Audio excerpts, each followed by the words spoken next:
and it was already on its way to Maryland. I started looking into it, and there were 140,000 acres leased and 5 permits pending, and we were seeing tap water being lit on fire in Pennsylvania, and earthquakes in Ohio, and livestock falling over dead in West Virginia, and I was like, whoa, we don't want to do this here. So I write about this and set a marker for the upcoming legislative session of wanting to educate my colleagues about what is Marcellus Shale, what is this new drilling technique, why we need to be concerned, and how we're going to try to approach it differently in Maryland. So that piece gets printed in the paper, and all of a sudden I'm getting some calls from folks in Western Maryland that are a little bit suspicious about this downstate girl. What somebody from Montgomery County got anything to care about us out here in Western Maryland? So we had I was very critical. So we got together. The phone call happened to coincide with our annual drive home. Deborah, my wife, is here with me, and every year has been here in our gatherings. We said, okay, we're on our way home to Illinois. We drive home every year. Let's stop in Western Maryland. Here we are, 6 years later, having done this every season, and it's something that always really inspires me about what we've already done together and gets me fired up about the work ahead, because this is also that critical period where the legislature is starting to get ready to come back in for the January legislative session, and it's a great opportunity for us to organize and mobilize and get on a collective message together about what it is we want to get done in Annapolis this year. When we first gathered 6 years ago, we were on a collision course with drills all over Western Maryland. And they were getting ready to go for it, full steam ahead. And then we shined light on it and brought attention and focus and concern and citizen engagement on what this process meant and why we wanted to do it differently in Maryland. Now, because my colleagues in Annapolis are often on the conservative side of things, they want to crawl before they walk, before they run on almost anything. And so just coming out of the gate and saying, this is really bad and we can't do it and we have to ban it, was going to be a non-starter. So we at least started with the approach of, we need a moratorium so that we've got some time to figure this out and to determine whether or not it can be done safely. And when we passed the legislation in the House to give us that moratorium, we ran into some special interest opposition in the Senate and had to work with the governor to basically take my legislative proposal, our legislative proposal, and get it enacted as a governor's executive order through the strength of the governor's office, saying we're not going to drill until we take a look at this. We're going to have a de facto moratorium in place, and we need to really take a look at this very closely.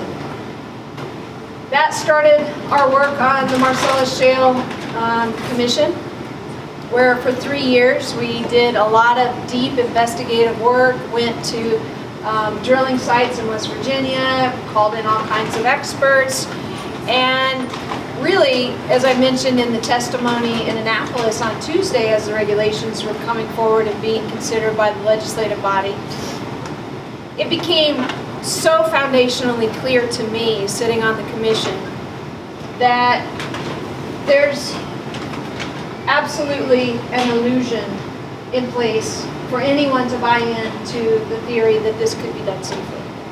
That we have to be on the path of, at this point, we've done the work, we've gathered the evidence, that crawl, walk, run theory. All right, we did that. We did our homework. We're not just shooting from the hip and coming out and saying we don't like it and we don't want it, or we're liberal environmental activists.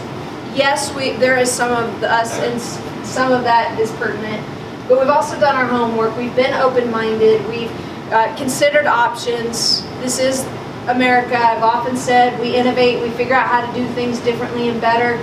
But sometimes we also have to stop and say, our humanity has kind of gotten ahead of us in thinking that we can do things to Mother Nature that just shouldn't have ever been done. the technique that is used in this practice isn't just like any other form of extraction. It's extreme. The amount of water and sand and chemicals that we're pounding into Mother Earth in order to extract this resource, it's that hard to get for a reason. We're not supposed to have it. It's supposed to stay in the ground. And because there's so much evidence in every other place around us that has drilled first and asked questions later to disastrous consequences, we have all the evidence we need in my mind to make a very strong case on why Maryland should continue to be among the handful of states, only 2 right now, that sit on shale and aren't drilling. And yet we are on a parallel track with a governor who ran on a platform of drill baby drill. And so we see the regulations coming forward. The regulations that are being proposed, while they do need to be improved if any regulations are going to be finalized, they are better than any other regulations we've seen in the country. And there are protections and safeguards that we pushed for while we were on the commission, because we felt it was our duty to simultaneously push and push and push for the best regulatory environment possible, while simultaneously making the case for why we should never use those guidelines at all. We never should drill anyway. So we're now standing in a place where many of us gathered together in Annapolis on Tuesday to give remarks about the pending regulations. And you know, in my heart of hearts, let's not have any regulations, because we don't want a roadmap to drilling. And yet, we have a governor that we can't guarantee isn't going to try to drill, and don't we want the best protections in place? There's also an argument to be made that as far as the special interests in the Senate who have fought against us consistently, if there are no regulations in place and we come in this legislative session and push for a ban, they'll do the whole, what are you so scared of? There's not even any regulations in place. There's no plan to drill, when we know that there is and there would be. And so in some ways, getting the best regulations possible and pushing for that to come forward, in some ways can ultimately help us get a ban in place, because look what happened. We could not get the General Assembly to pass a moratorium until the threat of a Governor Hogan who wants to drill came in, and then all of a sudden my colleagues found religion on this issue and were willing to step forward and put the temporary moratorium in place legislatively. And I do believe that with the information in front of them of, okay, Maryland is looking to drill, if the regulations go in place, we don't see that as, oh, well, okay, at least Maryland has some good, tight regulations in place, or at least we have an insurance policy. That becomes an even bigger rallying cry for us to get up in Annapolis and remind the legislators who are on the other side of this with Governor Hogan that the time to act is now, that we have enough evidence in place, that while these regulations are better than other states, we also know that there is nothing that can be done, no ingenuity and foresight on the part of human brilliance that is going to prevent all the negative consequences that we've seen in every other state coming to our land if we set drills here in Maryland. And so we're definitely coming upon a critical moment where I know you've got to be tired. I know we've been fighting this fight for a very long time.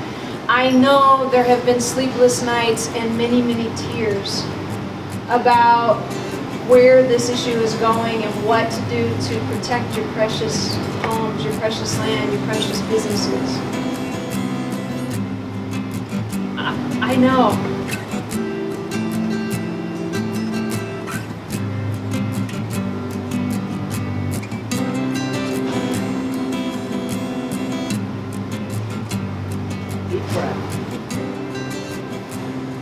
It matters. It matters that you're still getting together to do this. It matters that you haven't lost your hope and your optimism. The whole reason why there has not been a drill put in this ground over the last 6 years is because of the efforts that you have undertaken. And we're so close. We are so close. I am more optimistic than I've ever been. I talked to colleagues of mine in the Senate on this issue, senators who used to say, well, you know, I don't know, we'll see, that are saying, you know what? Yeah, I'm convinced now. We gotta ban this. The House of Delegates is there. And I truly believe that we are going to continue to be able to make the progress necessary to bring the Senate along with us. And while that's going on, and we have to continue to fight the legislative fight, and we have to show up in Annapolis, and we have to be a unified voice.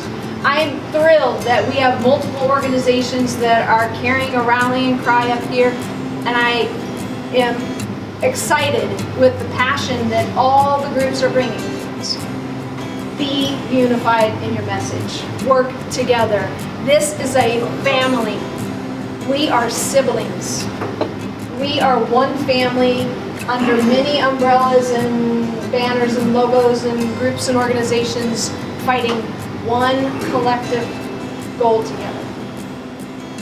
I want to really thank you for all that you've done for the last 6 years.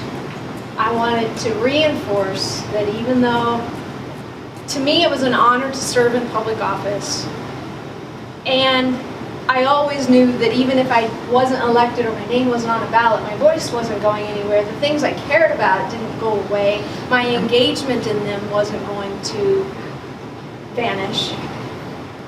My presence here is to reaffirm that commitment to you as well. And Deborah and I are completely committed to this cause. And we'll continue to be with you in the bunker. And I know we are going to win this. I know it, and I want you to know it, and I want you to carry it in your heart and walk around like a winner knowing it as well. And so thanks again for opening your amazing restaurant. Thank you for all your hard work. Continue to call on me when you find that something I could say or do or provide strategic guidance or insight on. When we're going to be going to Annapolis, you know, keep me informed. You know, I used to be the one informing you guys of everything that was going on. I'm sometimes not always the first to have the information anymore because I'm on the Eastern Shore and I've got my life going in another direction. But I'm here with you, and I'll stay here with you, and we're gonna